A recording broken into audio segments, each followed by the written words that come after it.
Is it true, Father? Can someone really turn a 2001 action-adventure film featuring medieval jousting into a successful 2025 jukebox musical? Well, here's how they're doing it. Oh my god, hey, welcome back to my theatre-themed YouTube channel, or hello to you if you're listening on podcast platforms. My name is Mickey Jo, and I am a professional theatre critic, content creator, and commentator here on social media. And today we are going to be discussing the world premiere production of the brand new stage musical adaptation of the 2001 film A Knight's Tale, which starred Paul Bettany and Heath Ledger, and was a huge favourite in my childhood home. Now, I recently had the chance to attend the press night performance of the show's first ever run at the Manchester Opera House, regional theatre in the UK, north of the UK. The same regional venue, in fact, where the musical And Juliet had its world premiere production before heading to the West End and subsequently to Canada, to Broadway, off on its current UK tour. And there are, in fact, a few comparisons that we could make between a show like And Juliet and A Knight's Tale, but I'm getting just a little ahead of myself. Today,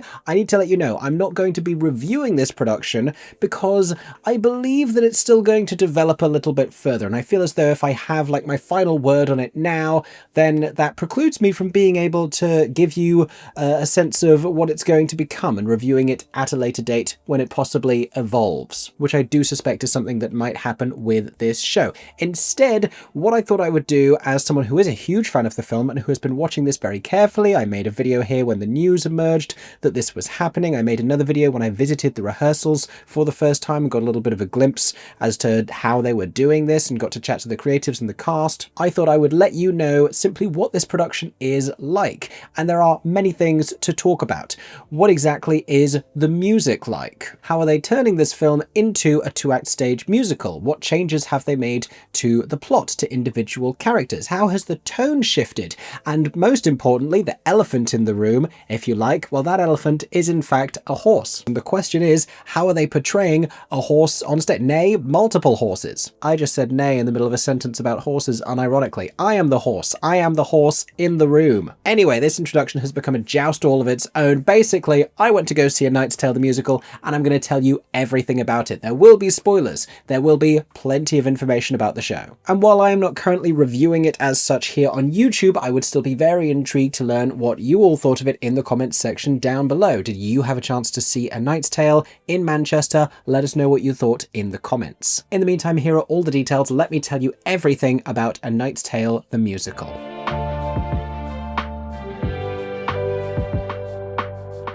So I think where we ought to begin here is by talking about how they've adapted the story. And, you know, it's a very close, it's a very faithful adaptation. Many of the best lines of dialogue are kept in their entirety. Some are tinkered with ever so slightly. There's a line that Mr. Geoffrey Chaucer has towards the end of the film where he says, "My lords, my ladies, and everyone else not sitting on a cushion." Actually, I don't know if that's his final speech or one of the earlier ones. In any case, that's been adapted to be a little bit more LGBTQ plus, beyond the gender binary inclusive, which is not the only way in which the show has become a little more queer, but we'll get to that when we talk about the characters. My point is that this is a pretty faithful adaptation of the screenplay, and Brian Helgeland, who wrote the film, has been very involved in the adaptation. He spoke to the creatives and he said that the most important thing was to remember that the story, the key focus of the story, the soul of the piece, if you like, is about the notion of,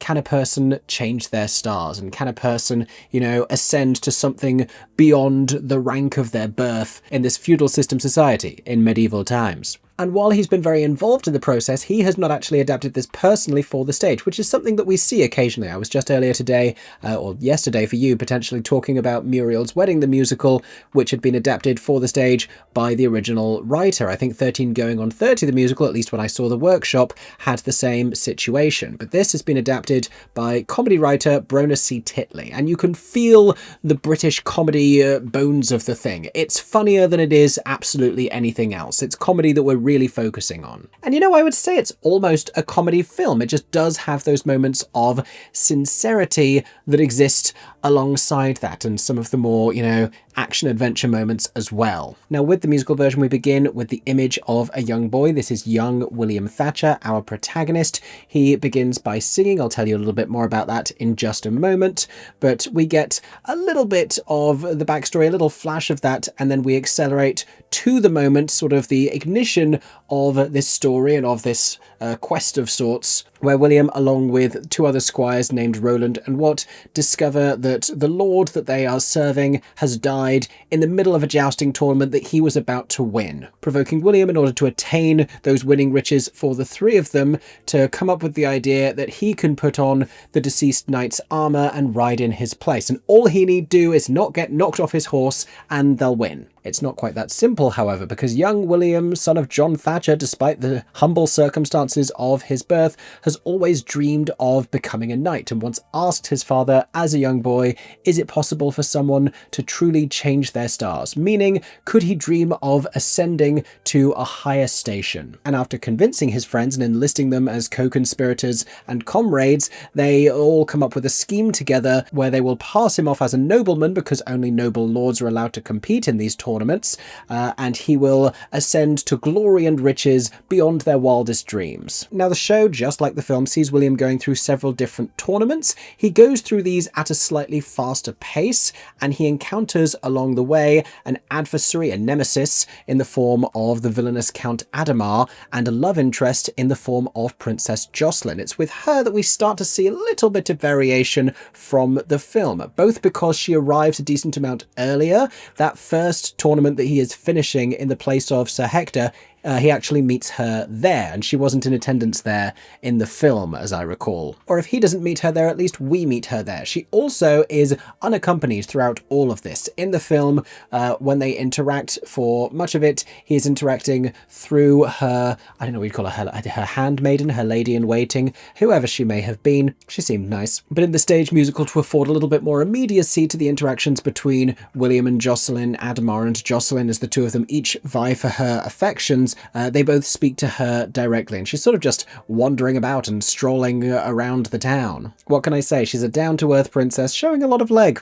Along the way, they do meet a new accomplice in Geoffrey Chaucer in exactly the same circumstances that they do in the film. I suspected that this might have been changed, because in the film they find Paul Bettany as Chaucer walking naked down the road. That's where they happen upon him before he ends up convincing them that they're going to need his help in order to forge false patents of nobility and pass off William as a genuine lord, Sir Ulrich von Liechtenstein. And Max Bennett, who plays Chaucer in this production, is also met in similar circumstances of undress, but shockingly, and here's a spoiler alert, he actually arrives by walking through the auditorium, walking through the stalls, and there is, some degree to which the really important parts are covered, but the rest of it is, it's pretty on display. Now, a key difference as far as the character of Chaucer and his dialogue is concerned is that he is able to perceive the audience. He is, after all, the father of English literature, and he, in the film, is this brilliant oratorical force who helps William to advance by commencing all of his jousts and all of his competition entries with these brilliant, compelling speeches, and winning over the audiences with his immense storytelling talent and innate theatricality. So it only makes sense that in the stage musical, he can see the audience and he can speak to us directly, and he narrates in some of the stickier sections where we have to get through a lot of joust matches quite quickly, or where we have to go through various different countries. We have something of a montage in the middle, which they kind of do in the film as well. Back to Jocelyn, and here the spoiler alerts continue. There is, from what I believe, and it's been a while since I've seen the film, but this seemed to play a little differently to me, a little bit of a rearrangement of some of her scenes with William. Because the two of them have fallings out, and then they make up again, and then they have fallings out, and then they make up again. It's a very on-again, off-again thing. But she, after one of his jousting injuries, goes to visit him in his tent, and the two of them share a night of passion. This is a lot more overt in the stage musical than it is in the film. Only this ends on a sour note when she begins to believe that the relationship between the two of them might not be entirely genuine, that he might be keeping things from her, including his real name, which is William and not Ulrich, which which honestly, much better name. Like, lying to your prospective romantic partner is obviously not a great thing, but I do think personally in that position, if I was to find out the name was William and not really Ulrich, a little part of me would be like, thank God, because that was honestly kind of a problem for me. Now, I'm sure that in the film, and maybe I'm completely wrong about this, that happened after he tried to apologise to her and tried to win her favour by sending a message, sending a love letter that he and his friends had written together based on all of their experiences of loves of the past, and his friend Watt had returned with a kiss, actually kissing him personally to convey that message. I'm sure that happened before all the stuff in the tent, because it kind of feels like putting the cart before the horse, if you get what I'm saying. Like, the kiss means a little less after everything that they've very clearly done on stage. And it's also implied, I don't mean via the confirmation of nudity and that scene to suggest that this is not a family-friendly show. It is a family-friendly show. But, you know, it's also ever so slightly risque, like many a great pantomime. And pantomime, honestly, not a terrible comparison, especially because of this show's relationship to its music, which we are almost ready to talk about. I do want to talk about a little subplot with Edward, the Black Prince. This is a really interesting part of the film where William is told that a knight that he is currently facing is actually Edward, the Prince in disguise, and it would be essentially treasonous for him to joust against him, and that's why Edward's in disguise, because he wants to be able to compete fairly, and no one wants to ride a horse at him with a stick in their hands, and don't you hate when that happens? And in the film, he's told this sort of in secrecy, and the audience don't find out until after William makes the lone decision by himself after being told that he shouldn't ride, to head off anyway, and Edward is pleased by this, and the two of them joust, and William wins, and then he takes off his helmet, and he's like, "You knew who I was," and then the crowd goes, "Ah, it's the prince." In the show, the revelation comes a lot more publicly, and William has a little bit more of a conversation about, like, am I going to do it or aren't I? He also, and this is what sort of brings us into the end of Act 1 and the tension of an interval, has to consider what Jocelyn asks him to do, which is to lose the competition in order to prove his love to her, rather than, as so many knights have in the past, offering to win on her behalf, with an incredibly high stakes wager that his friends have made, which is conditional on his victory. And that's always going to be a big question with taking films and adapting them for the stage, is how do we put an interval into this? How do we shift this into a separated two-act structure? And that's how they do it here. And so William enters that crisis as we all go off to go and have a glass of house wine and an ice cream tub, and then he just sort of picks it up as we begin the second act, although it's not what opens the second act. And having talked through the majority of the differences in the plot, I think it's time for us to head over to the world of music, and this show's musical identity.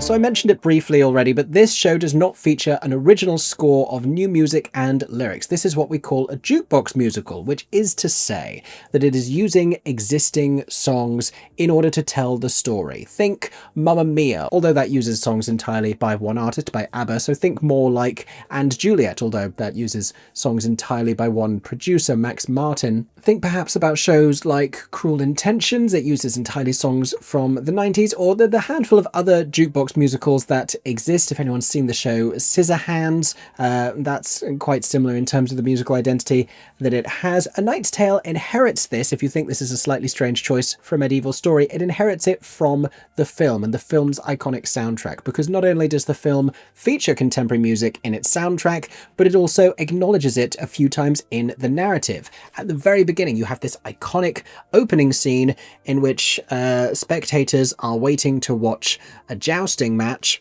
and they are stamping on the stands and they are beating out the iconic beats of the Queen's song We Will Rock You as the whole thing begins. That is also how A Knight's Tale the musical begins. That is the song which young William is singing at the very beginning of the show. Another stand-up musical moment from the film A Knight's Tale is when William attends this formal dance, hoping to spend more time with Princess Jocelyn, and he is prompted by shady Count Adhemar to to show everyone a dance from his native Gelderland.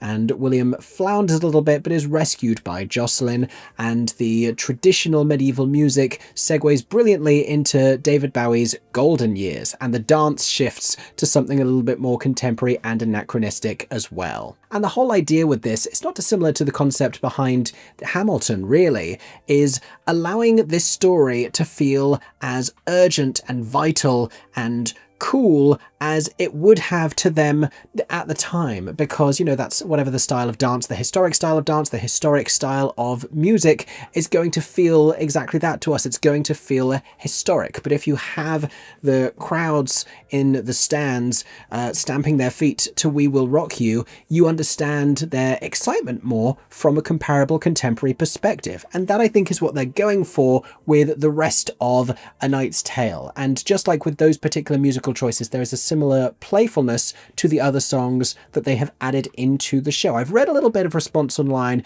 of people seeming to suggest that there isn't much of a connection between the songs. It's not like they're all from one particular era, or even that they're all one particular genre.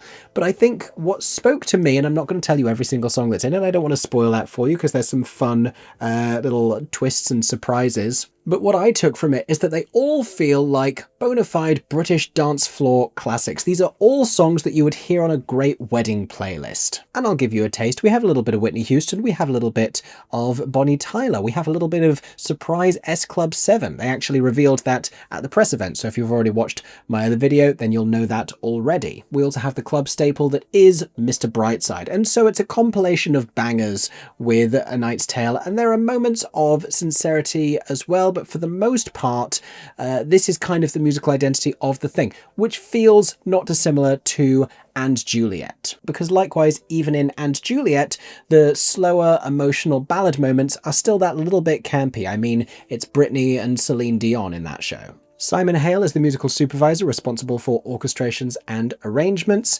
and the songs have all been adapted a little bit for a theatrical context, some of them more light-handedly than others. There is one brilliant moment with a chorus of nuns singing the beginning of Dance with Somebody, with Jocelyn at the front taking the solo. And there's also an absolutely spectacular show-stopping opening number for the second act, performed by the character of Kate, played by the brilliant Emily Benjamin. And she is on a little balcony situation that rises up out of the orchestra pit, and she, a pioneering female blacksmith, is welding the new armor that she has convinced William to let her make. And behind her on stage is an ensemble of badass female blacksmiths, and we have fire coming up out of the orchestra pit, and we have sparks coming down from the ceiling. It's a really cool moment. But yeah, I feel like that's about as much as I want to tell you about the songs in this show. There is a moment towards the end where Chaucer, in lieu of delivering his very impactful final speech,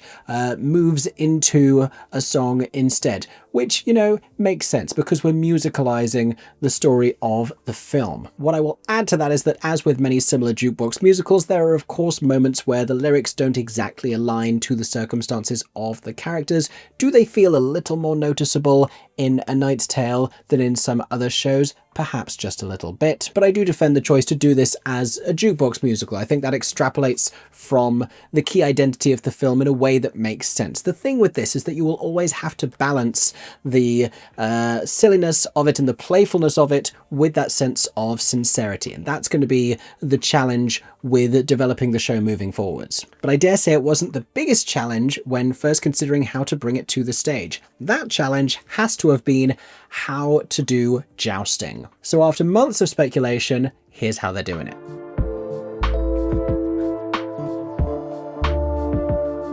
Now, if you've been following this from the beginning, I was absolutely fascinated about the concept of how on earth they were going to do jousting on horseback on stage. Were they going to have actual horses? What on earth was this going to look like? Were they going to have warhorse style puppets? So the actors are standing on top of a puppet puppeteered by like 3 different people? I mean, the manpower alone, lots to consider. But when I went to the show's rehearsal event a few weeks ago, I discovered that they had a slightly different solution. And in chatting to the creative team, director Rachel Kavanagh and choreographer Matt Cole, it became apparent that they had spent a long time workshopping a lot of different ideas about how on earth they were going to do this. The one which they arrived at are these sort of bouncy stilts for the actors who are portraying characters on horseback to wear. That's what we saw in the rehearsal event, and they were wearing sunglasses in place of visors rather than helmets. And while I couldn't appreciate at that point what the full effect and the full visual was going to be, you could tell even then that the movement that they were achieving on these slightly bouncy stilts and the way that they'd been clearly directed to use them actually looked very accurate to the idea of charging on horseback. As far as the visors instead of helmets go, a helmet is really not a very friendly thing to an audience and to sightlines, and as soon as we put helmets on, you're going to have issues with microphones, which is why so many hats that actors put on have separate microphones attached to them as well, but also you're obscuring your face either from the sides or entirely. It gets very hard to tell who is who and all this stuff, so they're not using helmets and they're not wearing full suits of armor either. What completes the jousting look, though, is these entire horse puppets. I have no idea how lightweight these things must be to be attached to them basically as costuming. You don't see the horse's legs, but they are draped in these sort of this medieval drapage that forms like a curtain around the outside of the horse. If it sounds silly, it doesn't look silly at all. It looks fantastic. It's really convincing visual, and they've done a great job. And, you know, kudos to everyone who has come together on the creative team to bring about jousting on stage. It's not quite as violent and impactful as it's depicted in the film because, you know, it can't be. Having got the horseback jousting to look so great, the shortcoming of this might be the moments of impact that we don't see all of the splintering wood and, you know, these moments of crashing and these aggressive blows. But I will say props to John Maddox for suspended illusions, props to the fight director, props to Gabriella Slade for costume design, if she was responsible for the horses, or at the very least for dressing the horses. Let's talk a little bit more about Gabriella Slade's costumes and the entire production design while we're here. Gabriella Slade, who recently won an Olivier Award for her design work on the new production of Starlight Express in the West End, who is of course well known as the costume designer behind the musical Six. You can still see a little bit of that aesthetic, certainly the bold uses of colour. We have a lot of neon yellow in the ensemble costumes here, echoing some of the yellows of William's outfitting and of his friends. It is not a traditional medieval aesthetic, it's a sort of a bohemian interpretation of that. Very similar really to what we see in Six, only a little bit more rock and roll and a little less pop. Everything is a little longer, a little grungier, more like thigh-high boots and slips up the skirts, but a lot of big sleeves, a lot of the medieval imagery that we know Gabriella Slade can conjure in a contemporary costume design. I really like the costumes. I do think, and I'm trying not to review the production, I am so sorry, I do think that if they're thinking about things to move forwards, that the ability to differentiate between nobility and peasants gets on occasion a little bit tricky, and we don't see like this wild transformation of William at the beginning. Like, he gets changed and his hair gets tidied up a little bit, but because I think everyone has quite a shared aesthetic, you don't necessarily get that sense of division.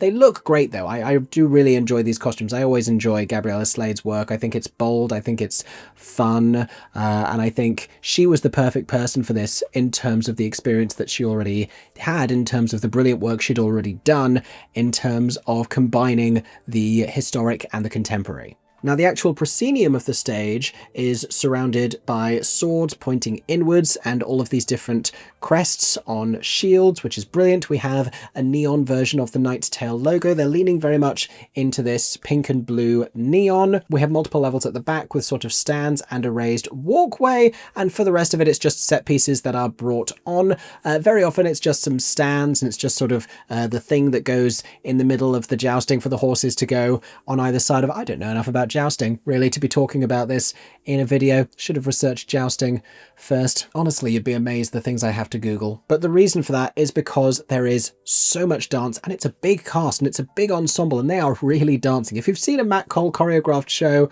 before, Newsies being one of his best known, you will know that they are dancing. They are really dancing. They are going for it, and they have songs that invite that kind of level of exciting, dynamic, high energy choreography. But that's a big part of why I think audiences are going to be really satisfied by this show and have probably been walking away from productions going, wow. Because the staging of these numbers really has a wow factor. Now, as we've spent a lot of time talking about the direction, I will spend just a few moments considering the tone of the thing. I do think it is a shade less sincere than the film. I don't know that it hammers all of the emotional beats in the same way. There is at least one scene, the one in which they are traveling back to England and they're all sharing how many years it's been since they were last there. That is sort of absent from the stage production, and that moment is no longer played for emotional sincerity. It's the beginning of a song, and it also has a little bit of that quality that you find in a lot of jukebox musicals,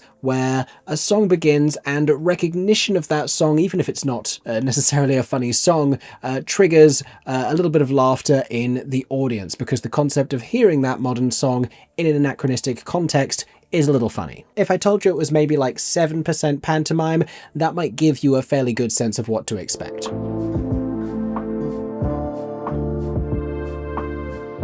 Finally then, I'm not reviewing the performances, but I am going to talk to you about characters.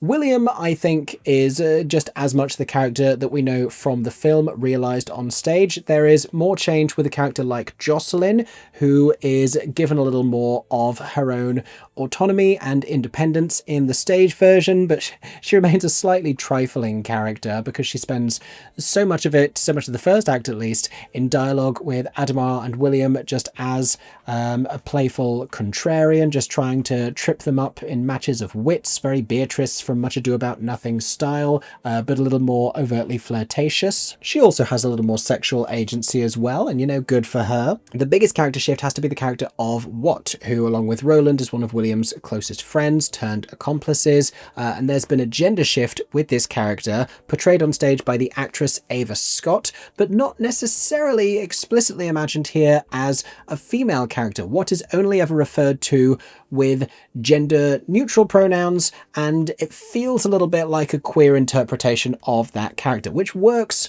really well. You can roll your eyes at this if you want to. I think it's a brilliant choice.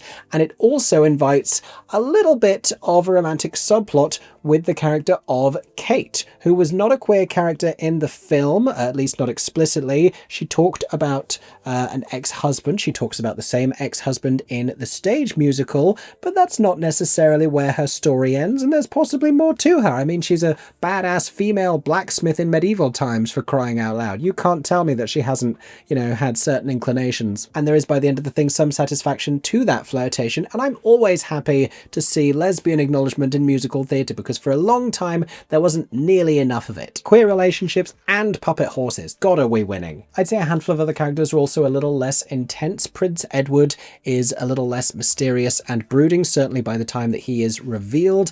Adamar is a little more panto villain. This is Oliver Tomset's first real out-and-out villain role, I believe. Oliver Tomset, who of course also originated the role of William Shakespeare in the musical and Juliet. He's a little less intense than he was in the film, but no less evil. Oh, and Max Bennett as Chaucer, can't forget Mr. William Chaucer. I would say he is just slightly more camp, and that arises from him being in conversation with the audience, and because he can talk to the audience and can see the audience and walk through the audience naked, that first conversation is going to be an acknowledgement of that. So there's a lot of playful moments where there's a little bit of flirtation with him and certainly the people in the first few rows, which I can tell you, not a bad place to sit. Anyhow, that is everything that I think I can tell you at this stage about A Knight's Tale. If I have made some glaring omission of detail in this video, then you're just going to have to let me know in the comments section down below, and I will do my best to bring you that information. The only other thing to say about this,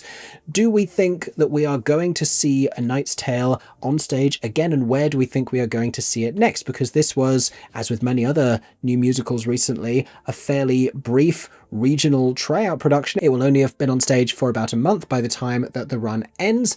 I do think it seems pretty obvious that we are going to see this again. It seems like they're vying for the West End. You can tell that just in how much money has been spent. It is a huge production. It looks fantastic. The scale of the thing is really exciting. The energy, the music, the choreography. I think this is going to be a really crowd-pleasing show that inevitably has to make its way to the West End. I think it would also do very well regionally, touring around the country. I think this feels like it has international tour in its future. I wouldn't be surprised if it had the same kind of trajectory as And Juliet, not to keep comparing the two, but I think they could achieve similar things, honestly. Admittedly, I'm not too sure on what the awareness of A Knight's Tale is worldwide. So international viewers, if you are watching this video, if you could let us know in the comments how aware you are of A Knight's Tale as well, that would be very helpful. But stay tuned to see what happens with the show. Wouldn't surprise me if this ends up in the West End. I would like to see that happen. As and when it does, I will be back. I will be able to give you my full review. In the meantime, as always, I would love to know what you thought.